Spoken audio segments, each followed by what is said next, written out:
di sini ternyata kenapa? Mbak Mila, Kenapa? aku bingung banget. Kenapa? Kenapa? Ini ibu Kenapa? aku chat, Heeh. beliau Terus? nanya, aku kapan mau nikah? Bagus dong, itu tandanya ibu Iya. sayang dong. Ya emang ini udah umurnya, udah aku tahu, aku juga pengen, tapi Kenapa? Belum ada calonnya. belum ada dan Insya Allah ada kok nanti. aku Kenapa? juga ragu apakah sebenarnya akan ada. Aku nggak tahu Mbak Mila, kayak aku juga sering overthinking, jangan-jangan nggak ada. Selama ini aku selalu suka sama orang tapi dia nggak suka. Dianya suka, akunya enggak. Paham, Pak. Aku sampai sekarang tuh bingung, jangan-jangan sebenarnya ada nggak sih jodoh buat aku? Ada, nggak boleh overthinking begitu. Jodoh itu insya Allah kalau kita ikhtiar, Allah pasti siapkan. Udah, nggak usah overthinking. Ini mumpung kita lagi di rumahnya Ustadz Hilman, kita langsung tanya aja ya Ustadz Hilman ya. Jadi nggak boleh overthinking, tetap harus ikhtiar. Jodoh juga nggak bisa asal pilih loh. Nanti tipsnya gimana, nanti kita tanya Ustadz Hilman, oke? Udah dah, yuk kita tanya yuk. Aduh, kesian banget sih.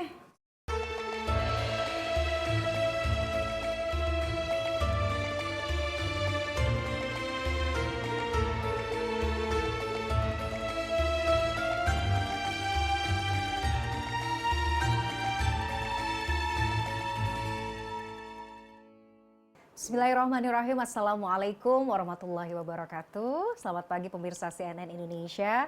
Apa kabar Anda hari ini? Semoga Anda senantiasa sehat dan selalu berada dalam lindungan Allah Azza wa Jalla.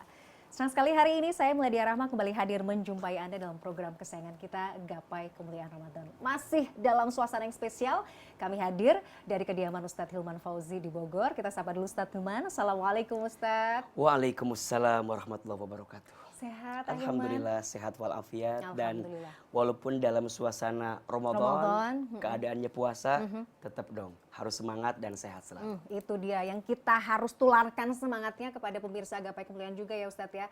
Masya Allah sekali lagi terima kasih Ustadz atas sambutannya dan saya juga ingin mengingatkan bagi Anda pemirsa yang juga memiliki pertanyaan, Anda bisa mengirimkan pertanyaan Anda dalam bentuk video melalui nomor WhatsApp yang tertera di layar kaca. Ustadz, tema kita hari ini sangat menarik terkait tenang menghadapi masa depan.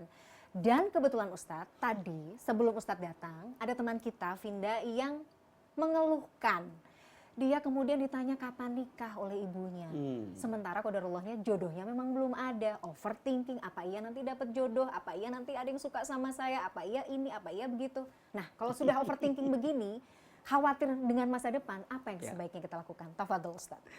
Bismillahirrahmanirrahim. Alhamdulillahirabbil alamin. Allahumma sholli ala sayyidina Muhammadin sallallahu alaihi wasallam wa ala alihi washabbihi ajmain. Amma ba'du. Pemirsa CNN Indonesia yang dicintai Allah Subhanahu wa taala, mudah-mudahan kita semua dalam keadaan sehat walafiat dan setiap hari yang kita jalani tentu kita isi dengan kebaikan, ketaatan di hadapan Allah Subhanahu wa taala. Amin ya rabbal alamin. Amin ya. Pagi ini kita akan bicara satu tema yang menarik. Agar lebih tenang dalam urusan masa depan kita. Betul. Perlu kita garis bawahi, ada dua orang yang tidak akan bahagia dalam hidupnya. Yang pertama adalah orang yang sering menggelisahkan masa lalunya. Dan yang kedua adalah orang yang sering mengkhawatirkan masa depannya. Rasa-rasanya dua orang ini agak sulit bahagia. Kenapa? Karena dia sudah membatasi cara pandangnya, kemudian cara prasangka hatinya dengan sesuatu yang menjadi berat bagi dirinya. Maka mohon maaf, untuk yang sudah terjadi di masa lalu, jangan terlalu disesali karena sudah terjadi. Dan untuk yang belum terjadi di masa depan, jangan dikhawatirkan karena juga belum tentu kita akan bertemu dengan masa depan itu. Maka bagaimana caranya agar kemudian kita bisa lebih tenang menghadapi masa depan? Bagaimana caranya agar kita bisa lebih lapang menyiapkan hati dengan apa yang akan terjadi ke depan? Tentu jawabannya adalah apa yang kita lakukan saat ini akan menjadi cerminan seperti apa keadaan kita masa depan. Maka sekarang daripada kita sibuk mikirin ya, nanti jodoh kita siapa. Terus kadang ada yang ngeluh, gimana sekarang catering mahal, gedung mahal dan seterusnya. Mending lebih baik kita daripada sibuk mencari yang terbaik, sibuk saja menjadi yang terbaik. Masya Allah, betul. Banyak di antara kita, adik-adik kita mohon maaf, sibuk mencari yang terbaik. Pengen A, pengen B, pengen C. Tapi dia lupa menjadi yang terbaik. Padahal sesuatu yang baik itu akan datang kalau kita sudah siap dengan sesuatu yang baik dalam diri kita. Ingat prinsipnya. Seseorang yang baik akan dipertemukan dengan yang baik. Dan seseorang yang buruk, boleh jadi dia pun akan dipertemukan dengan yang buruk. Maka sekarang untuk menenangkan hati pada bab yang belum pasti, dekatkan saja diri kita dengan Allah Subhanahu wa taala. Urusan apa yang bikin kita bingung? Urusan apa yang bikin kita galau? Misal mohon maaf, rezeki. Misal. Kan rezeki itu sudah tertakar, tak mungkin tertukar. Rezeki sudah dijamin, tak mungkin diambil orang lain. Apa yang ditakdirkan untukmu tak akan pernah pergi darimu. Dan apa yang tidak ditakdirkan untukmu tak akan pernah menjadi milikmu. Perhatikan Quran surat Hud ayat 6. A'udzubillahi minasyaitonirrajim. Wa ma min dabbatin fil ardi illa 'alallahi rizquha. Dan tidak ada makhluk yang melata pun hidup di muka bumi kecuali Allah jamin rezekinya. Pertanyaannya, coba sebutkan makhluk yang melata yang rizkinya itu dijamin sama Allah. Misal sebut saja cicak. Cicak ada rizkinya tidak? Ada. Ada. Apa rizki cicak? Nyamuk. Nyamuk. Pertanyaannya, cicak di mana kerjanya? Di dinding. Di dinding. Apa job desk-nya? Menangkap nyamuk. Bukan, diam-diam merayap. Oh iya benar. Kan ada lagunya itu ya. Aduh, Cicak di kurang dinding. jeli saya. Diam-diam Mohon maaf. merayap. Pertanyaannya, yang nyamperin nyamuk ke cicak apa cicak ke nyamuk? Nyamuk tat, siap. Oke. Ternyata yang nyamperin Ya dua-duanya. Allah, oke. Datang seekor nyamuk, terus cicaknya diem nggak atau bergerak? Ya harus bergerak ya. Diam-diam merayap bergerak, kemudian hap bergerak.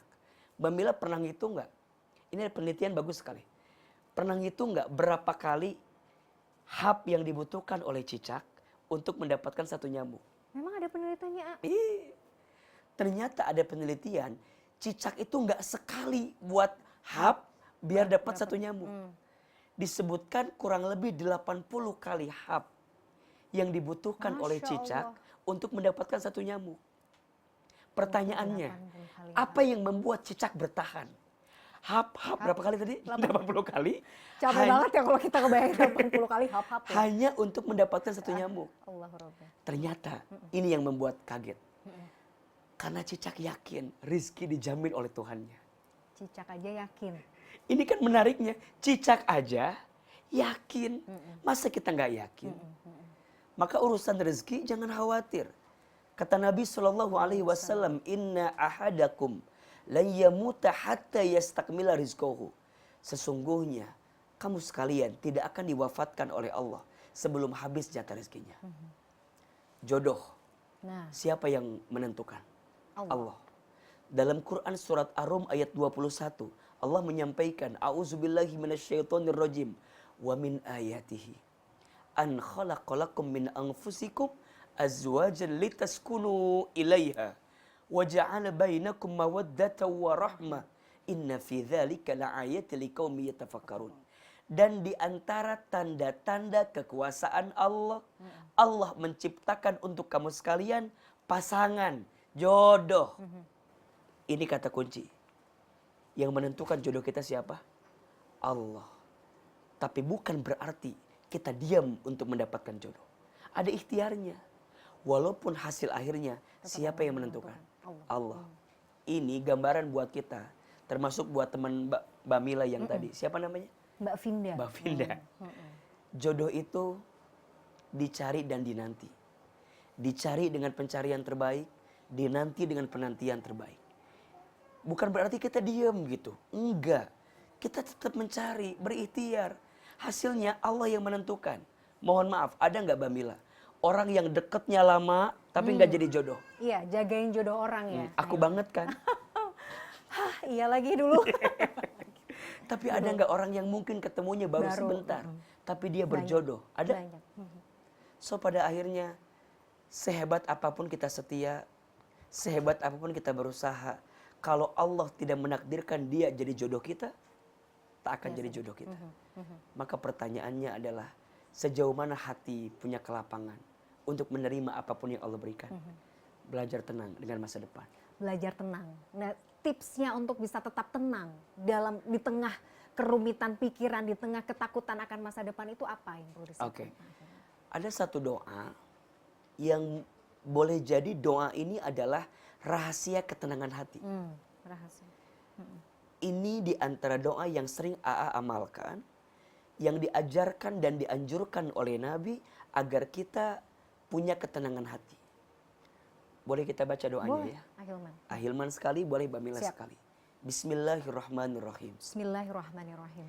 Allahumma Allahumma inni inni as'aluka as'aluka nafsan bika nafsan bika mutmainnah mutmainnah tu'minu tu'minu biliqa'ika biliqa'ika wa tardha wa tarda biqada'ika biqada'ika wa taqna'u wa taqna'u bi'ata'ika. bi'ata'ika. Ya Allah, Ya Allah, sesungguhnya aku sesungguhnya aku memohon kepadamu memohon kepadamu hati yang tenang hati yang tenang bersamamu, bersamamu, hati yang yakin hati yang yakin berjumpa denganmu, berjumpa dengan dan hati yang ridho dan hati yang ridho menerima ketentuanmu, menerima ketentuan dan hati yang merasa cukup dan hati yang merasa cukup dengan segala pemberianmu. dengan segala pemberianmu. Nanti mungkin kita akan bahas, Bamila, apa isinya, bagaimana rahasia ketenangannya. Nanti kita bahas agar siapapun yang lagi gelisah, lagi galau dengan masa depan bisa lebih tenang ketika kita menangkap rahasia melalui doa yang tadi kita Masya bacakan. Allah. Itu sebelum kita break ya Ahilman, kalau kita hayati maknanya itu dahsyat Oh, sekali ya, dahsyat sekali. Masya Allah. Aduh, saya sampai bergetar juga ya tadi membaca artinya. Menarik sekali, tapi kita harus jeda dulu. Ahilman, pemirsa jangan kemana-mana, Gapai Kemuliaan Ramadan masih akan kembali setelah jeda yang satu ini, tetaplah bersama kami.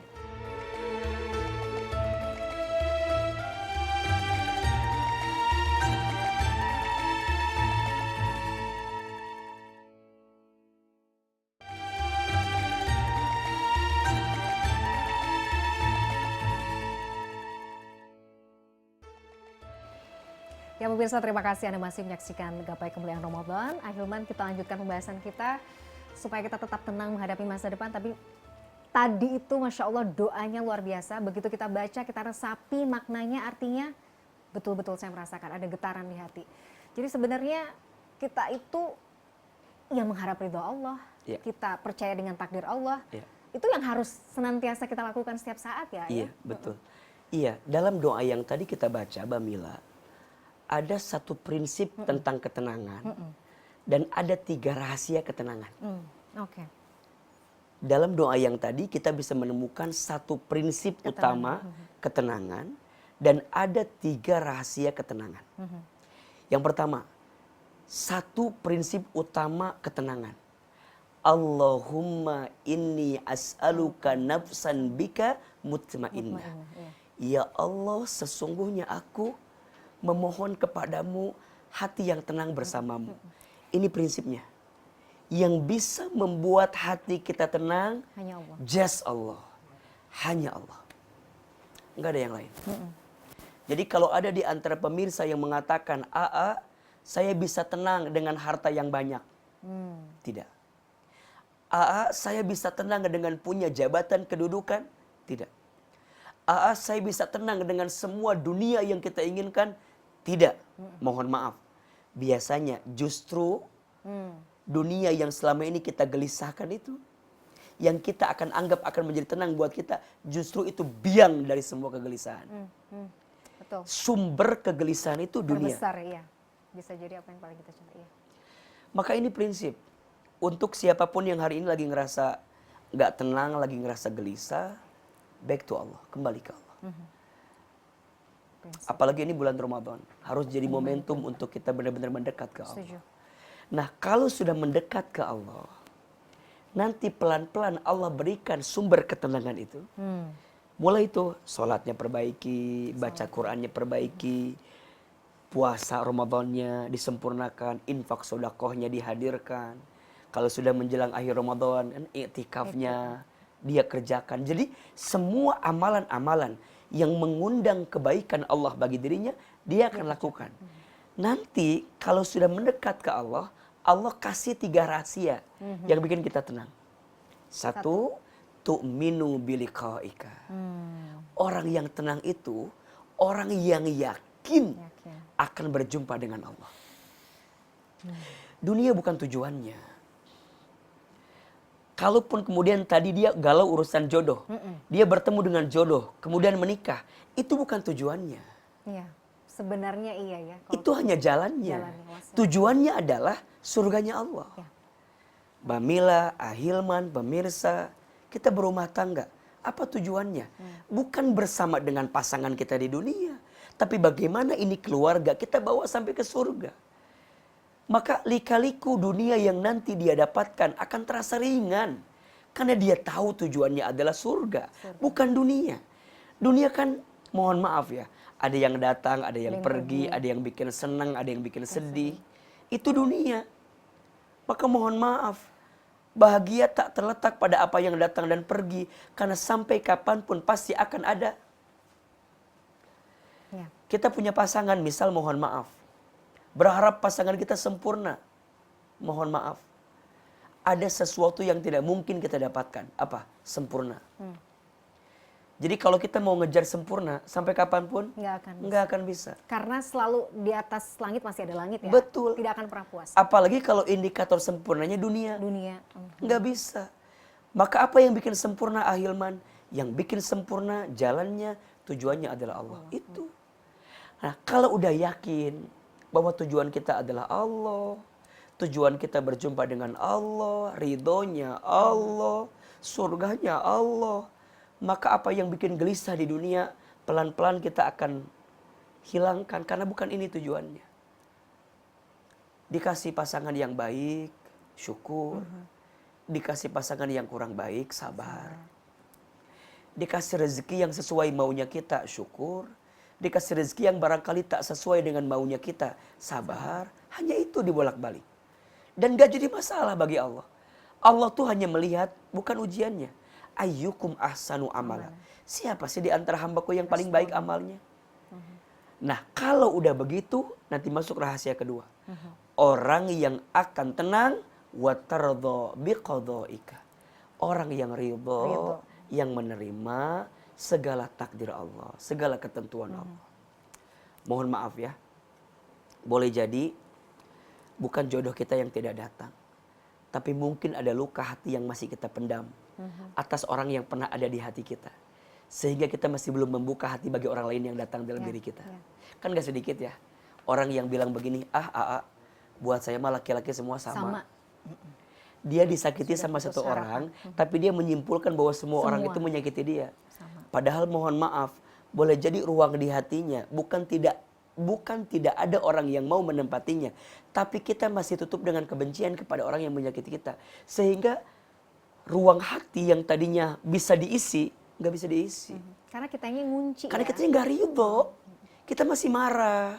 Tadi kita masih insecure, kita masih overthinking, kita masih ada sikap-sikap hati yang membuat Allah benci dengan kita.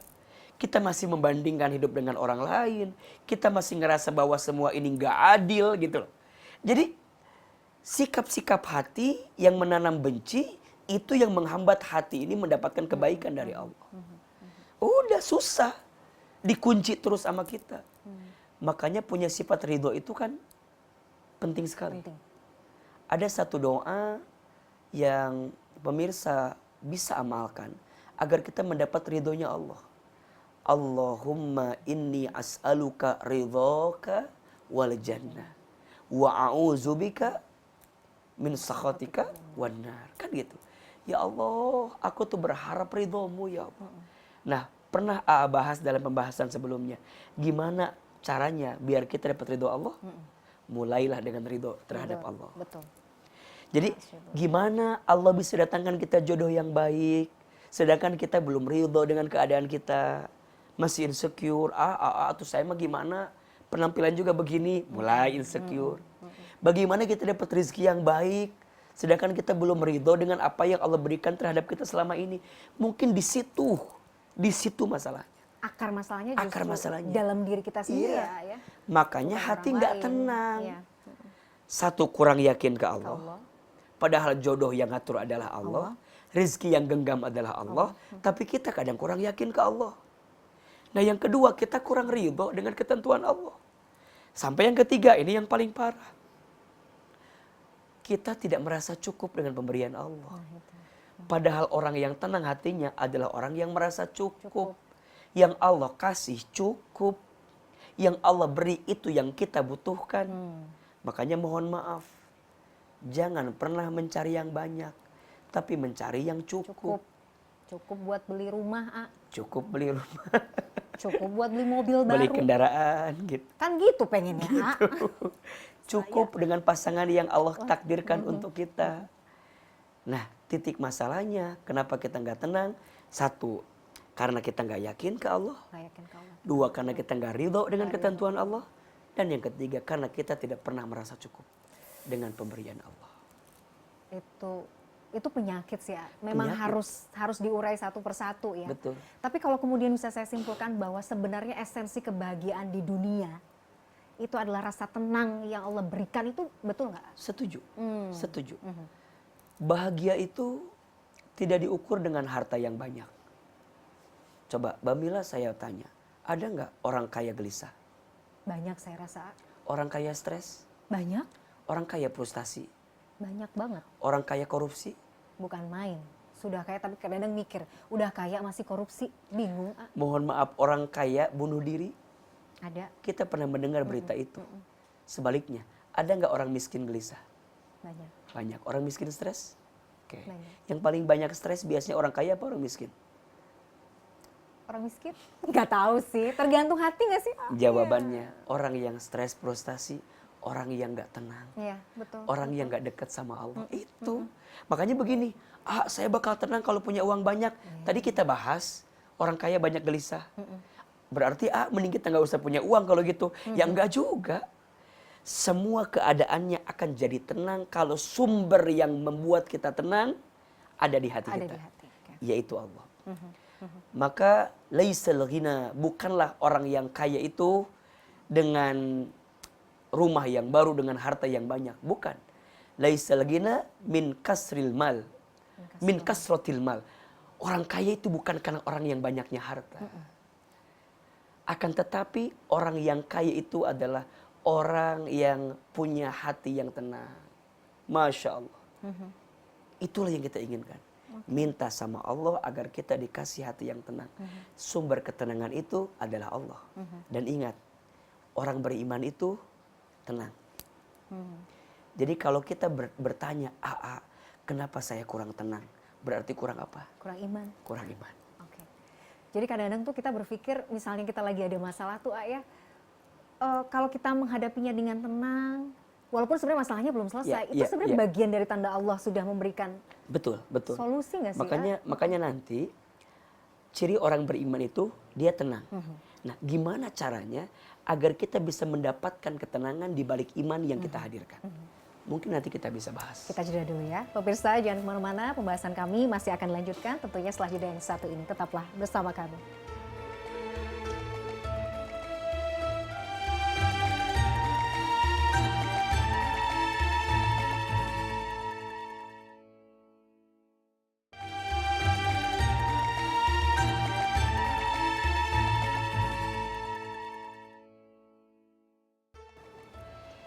Ya pemirsa, terima kasih Anda masih menyaksikan Gapai Kemuliaan Ramadan dalam tema tenang menghadapi masa depan. Ahilman, boleh saya review lagi ya? Boleh. Ahilman ya, ada 3 rahasia ketenangan yang tadi Ahilman sampaikan di segmen sebelumnya. Yang pertama adalah yakin akan berjumpa dengan Allah Azza wa Jalla, kemudian ridho dengan takdirnya Allah, dan yang terakhir adalah merasa cukup dengan apa yang Allah berikan.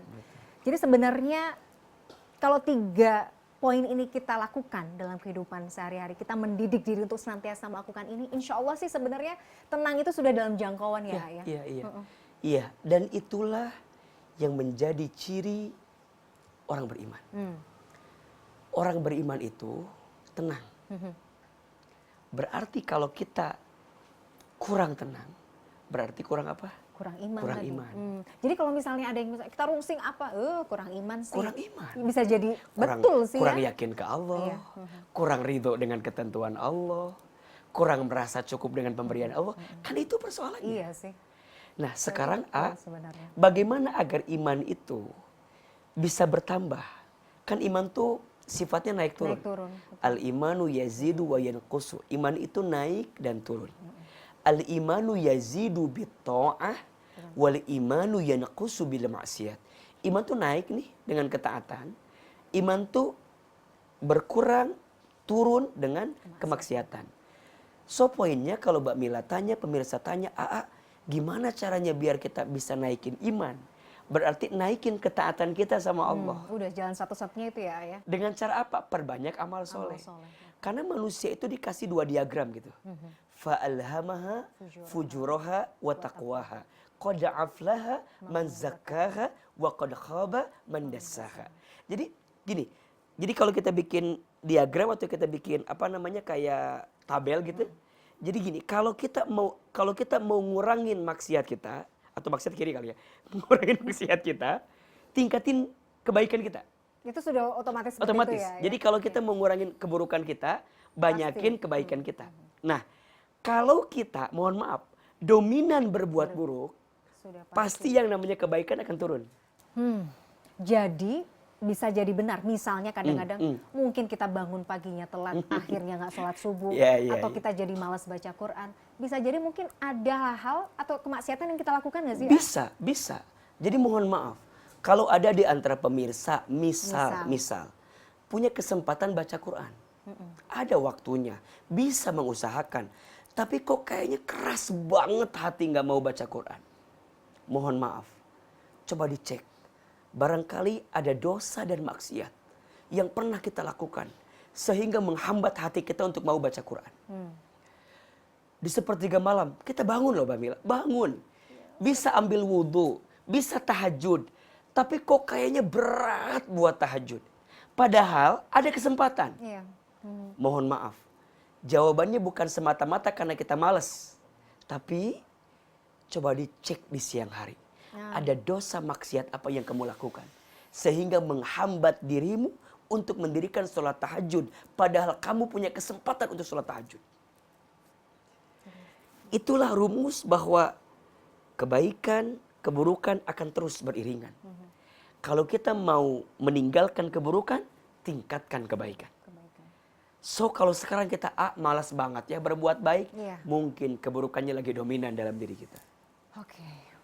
Dan itu sebenarnya sesuatu hal yang sebenarnya harus segera kita tangkap ya. Sinyal ini harus segera diambil jalan keluar kan. Bukan malah kita nanti membiarkan akhirnya malah terjerumus. Betul. Makanya nanti ada seni merayu Allah. Masya Allah. Seni merayu Allah. Nah ini penting. Nah gimana caranya kita merayu Allah? Dari semua perasaan yang kita miliki agar kita lebih tenang dengan apapun yang terjadi. Yang pertama, menerima dulu. Jadi rayu Allah bahwa ya Allah, aku terima apa takdirmu. Aku terima apa yang kau tentukan kepadaku.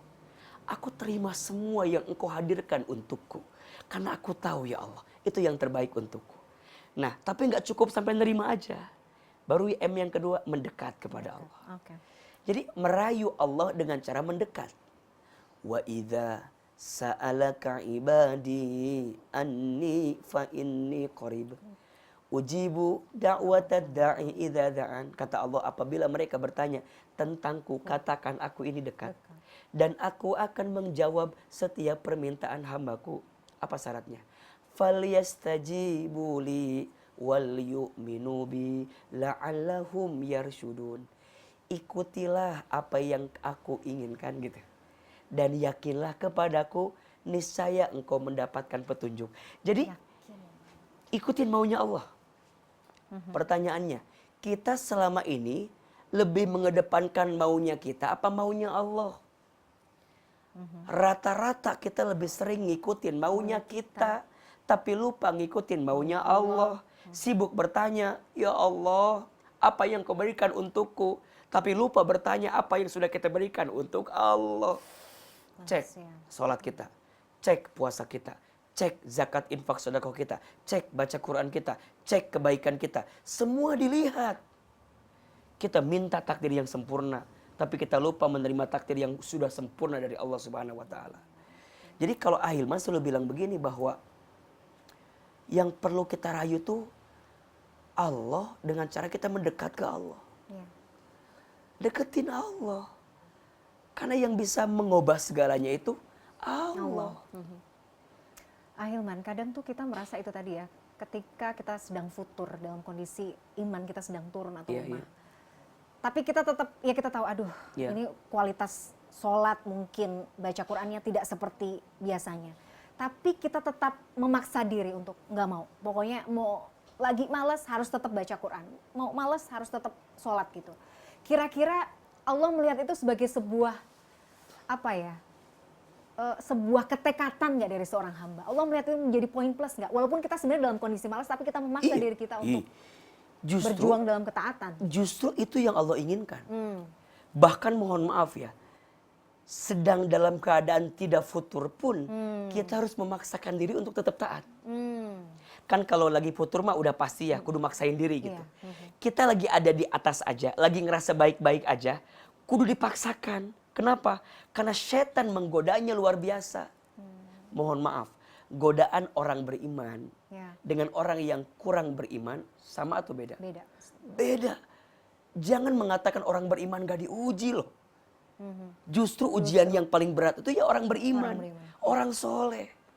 Makanya kalau ada yang merasa bahwa enak ya kalau kita udah soleh mas semua, mempertahankan itu jauh lebih sulit daripada mengejarnya. Makanya godaan orang yang berilmu lebih tinggi, godaan orang yang punya tahta, jabatan, kedudukan lebih tinggi. Dan banyak orang yang tidak sadar ya. Orang menyangka ujian tuh pada bab yang menyedihkan terus. Betul. Padahal boleh jadi ujian tuh pada bab yang menyenangkan juga. Kita merasa bahwa ujian tuh, Ustadz, saya tuh lagi malas ibadah. Itu ujian, betul.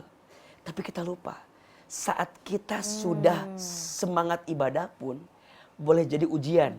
Apa ujiannya? Boleh jadi hati ada riaknya. Boleh jadi hati ada ujubnya. Boleh jadi hati ada takaburnya. Makanya mohon maaf, Allah itu lebih mencintai orang yang banyak dosa, kemudian dia bertaubat, daripada orang yang soleh, sedangkan dia merasa tidak punya salah dalam hidupnya. Itu bahaya. Dan syaitan tuh selalu menjerumuskan ke hal yang sifatnya itu ya. Dan ria itu kan lembut sekali, kadang-kadang kita tidak merasa ya.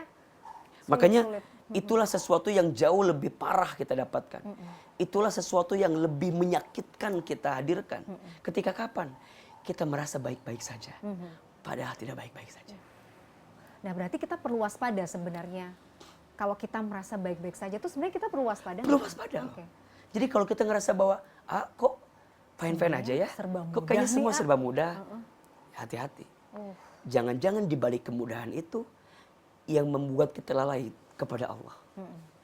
Daripada seseorang yang disedihkan, disulitkan, tapi dia mendekat kepada Allah. Tentu yang paling bahagia adalah orang yang dimudahkan, tapi kemudahannya jadi jalan dekat ke Allah. Yang paling bahagia orang yang dunianya dapat, akhiratnya dapat, hartanya punya, jadi jalan buat dekat ke Allah. Itu yang paling bahagia memang.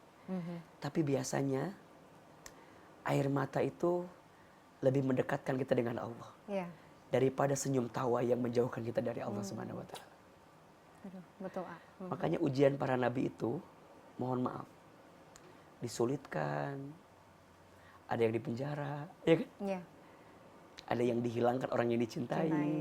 Ada yang mungkin diberikan penyakit, sakit. Dikasih sakit. Jadi ada istilah begini, kadang air mata yang kita anggap sesuatu yang menyedihkan justru adalah waktu terbaik untuk mendekat dengan Allah.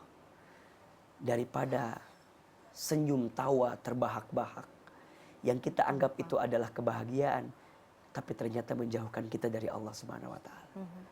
Jadi luar biasa. Sebenarnya berarti ketika Allah memberikan ujian kepada kita, sebenarnya itu adalah rasa sayang dan rasa cinta Allah yang diberikan kepada kita. Dan Kita harusnya bersyukur sebenarnya. Dalam kondisi mungkin ya, kita memahaminya sesuatu yang tidak enak tuh, tapi harus ada rasa syukur di dalamnya. Iya. Bukankah itu yang didoakan oleh Nabi Sulaiman alaihissalam, yang kemudian Nabi Sulaiman itu mendapatkan banyak kebaikan dari Allah? Nanti kita bahas seperti ya. apa doanya ya. Baik, mungkin. Masya Allah, menarik sekali. Kita harus jeda dulu, pemirsa jangan kemana-mana. Gapai Kemuliaan Ramadan masih akan kembali setelah yang satu ini.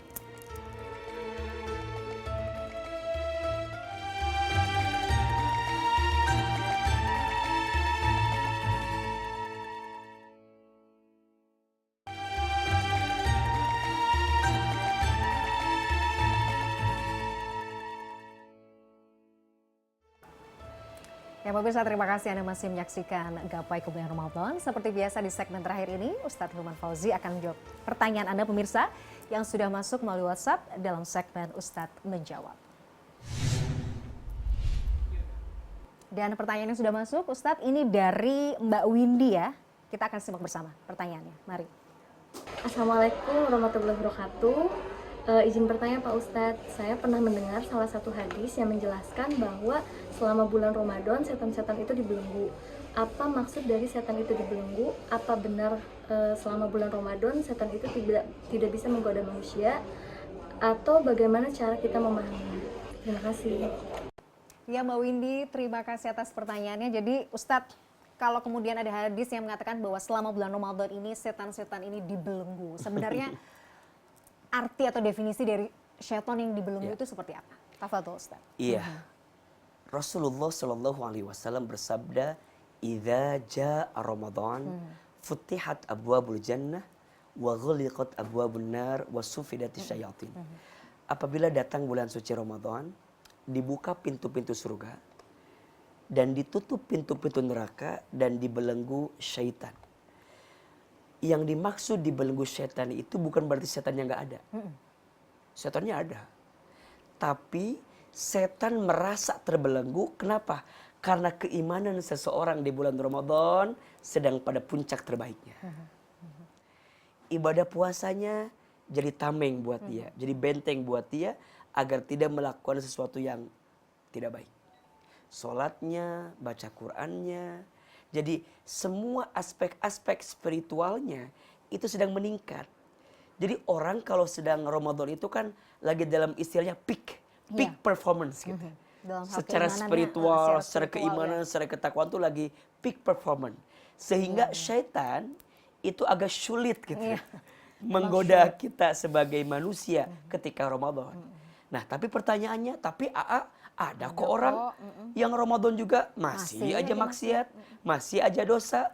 Mohon maaf, boleh jadi setannya tidak menembus buat dia, tapi mungkin ada hawa nafsu dia yang tidak bisa terjaga, hasil kebiasaan dia 11 bulan ke belakang. Jadi kalau ada orang yang masih terjerumus pada dosa dan maksiat di bulan Ramadan, karena ini tabungan 11 bulan. Tabungan 11 bulan dia yang kemarin. Yang susah juga dihilangin yang gitu ya. Yang susah atau mungkin butuh waktu untuk dihilangkan. Itu maksudnya.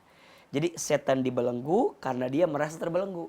Karena manusia lagi peak performance. Nah poinnya adalah, kalau sudah masuk Ramadan, iman kita ternyata sama aja dengan bulan-bulan yang lain.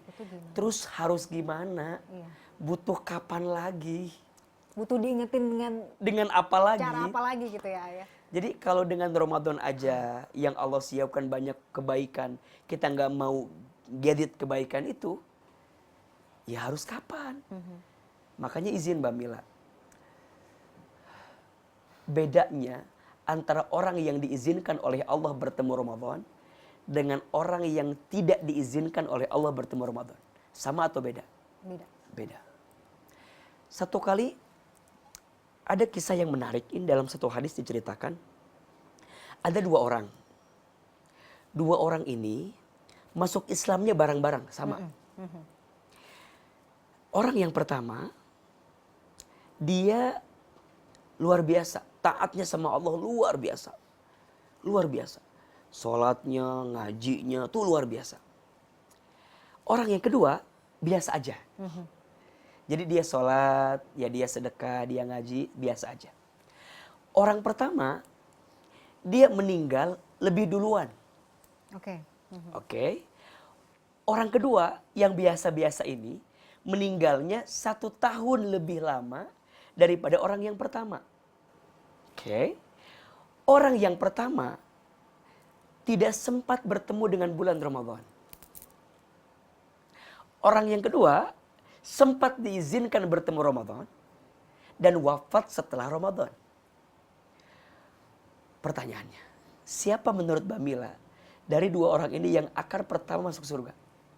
Waduh. Orang pertama atau orang kedua? Orang pertama yang taat banget, yang wafatnya lebih duluan, atau orang kedua yang biasa aja, wafatnya belakangan? Saya nggak tahu sih, A. Tapi logikanya, logikanya adalah mungkin ya orang yang taat ya, tapi maksudnya punya kesempatan untuk dipertemukan lagi dengan Ramadan itu, dan dia misalnya memanfaatkan itu dengan baik, bukankah itu jadi tiket yes, untuk masuk surga? itu key pointnya. Oh, oke. Ini kisah datang pada mimpi seorang sahabat. Jadi sahabat Memang ini real dimimpikan dengan kisah bermimpi. Jadi ada 2 orang ini, dia bertanya-tanya kenapa dalam mimpi dia yang pertama kali masuk surga malah orang yang kedua. Wah. Yang biasa aja, wafatnya dalam keadaan biasa, tapi dia wafat setelah 1 tahun dan bertemu dengan Ramadan. Maka mimpi ini ditanyakanlah kepada Nabi Muhammad SAW. Bertanya, kok bisa? Padahal yang pertama taat, wafatnya lebih duluan.